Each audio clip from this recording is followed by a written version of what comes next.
हवेली में लोक जनशक्ति पार्टी का विस्तारण करने के साथ साथ खानवेल जिला अध्यक्ष और युवा अध्यक्ष की नियुक्ति की गई।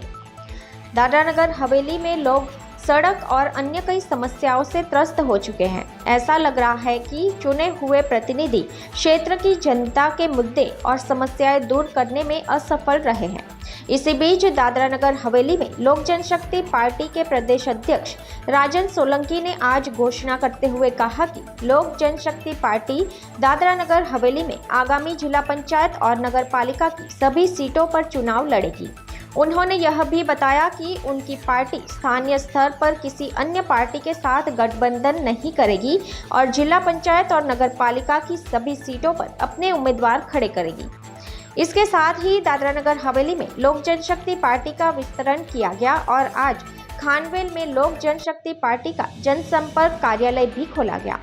खानवेल जिला अध्यक्ष के रूप में जिग्नेश टेमरिया और खानवेल जिला युवा अध्यक्ष के रूप में रवि घोरात रवजीभाई सापटा को खानवेल जिला SC/ST मोर्चा अध्यक्ष के रूप में नियुक्त किया गया। इस अवसर पर दादरा नगर हवेली लोक जनशक्ति पार्टी के प्रदेश अध्यक्ष राजन सोलंकी, प्रदेश उपाध्यक्ष मिलन घोरात, SC/ST मोर्चा प्रदेश अध्यक्ष सुभाष मोर और लोक जनशक्ति पार्टी के अन्य पदाधिकारी और कार्यकर्ता उपस्थित थे। नए जनसंपर्क कार्यालय में आदिवासियों के मुख्य त्योहार दीप अमावस्या का पारंपरिक नारियल फोड़कर उत्सव मनाया गया। लोकसभा चुनाव के समय स्थानीय स्तर पर लोक जनशक्ति पार्टी ने भाजपा का समर्थन किया था, इसलिए आगामी पंचायत और नगर पालिका चुनाव में स्वतंत्र रूप से चुनाव लड़ने की इस घोषणा से दादरा नगर हवेली की राजनीति में बड़ा उलटफेर होने की संभावना से इनकार नहीं किया जा सकता। कावेरी ઘણી બધી હતી। આમ તો પૂર્ણાની લેવલ ડેન્જરના નજીક હતી, પણ થેન્કફુલી એનાથી વધારે નહીં થઈ। આ વરસાદ હાલ તો શાંત છે, નદીઓ ડેન્જર ઝોનથી જસ્ટ નીચે છે।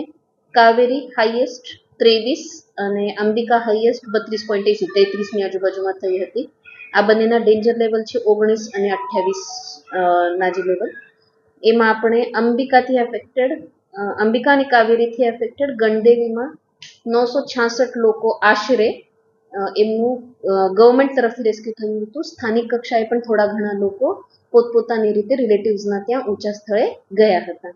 કાવેરીથી એફેક્ટેડ ચીખલીમાં 5 ગામમાંથી 291 જેટલા લોકોને આપણે ગઈકાલે ઇવેક્યુએટ કરેલું હતું। આ બધું પ્રિકોશનરી ઇવેક્યુએશન હતું, એટલે પહેલેથી જાણ કરીને લોકોને જેમ જેમ પાણી ભરાય તેમ તેમ બહાર કાઢવામાં આવ્યું હતું। ડેન્જર કે SOS કોલ હોય છે કે અમને અહીંથી છોડાવો, આ રીતનું નહીં આવ્યું। એ અમારા માટે ખુશીની વાત છે કે આટલા બધામાં અમે લોકોને સહેલાઈથી કોર્ડિનેટ કરી શક્યા।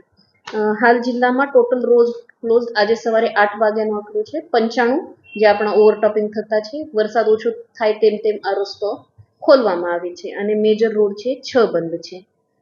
જે લોકો રેનથી એફેક્ટેડ છે, ભલે શેલ્ટર હોમમાં રહેતા હોય કે હાલ પોતાના ઘરે પાછા જતા રહ્યા હોય, આ બધા લોકો માટે આપણે ફૂડ અને મેડિકલ ટીમ દર વખતે પડખે હોઈએ છીએ।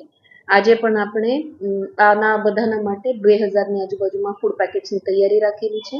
એમાં આપણને લોકલી NGOs જેમ કે જલારામ ટ્રસ્ટ છે, નવનાથ આશ્રમ છે અને વિલેજ લેવલ પર સરપંચો, આ રીતની આપણી વ્યવસ્થા હોય છે। હાલ 3 નદીઓ ડેન્જર લેવલના નીચે છે, પણ જેમ વરસાદ થાય તેમ તેમ એના માટે નાગરિકોને હજુ એકવાર અપીલ છે કે જ્યારે પણ તંત્ર આપને કહે છે મોડી રાત્રે હેરાન થવા કરતા અમે આપ લોકોને સગવડ વ્યવસ્થિત રાખવાની કોશિશ કરીએ છીએ। આપ લોકોને મદદ કરવા માટે અમારી સહાય કરશો। ब्यूरो रिपोर्ट, दी वॉइस न्यूज। खबरों में बने रहने के लिए तो वॉइस न्यूज को सब्सक्राइब करें और बेल आइकन दबाएं।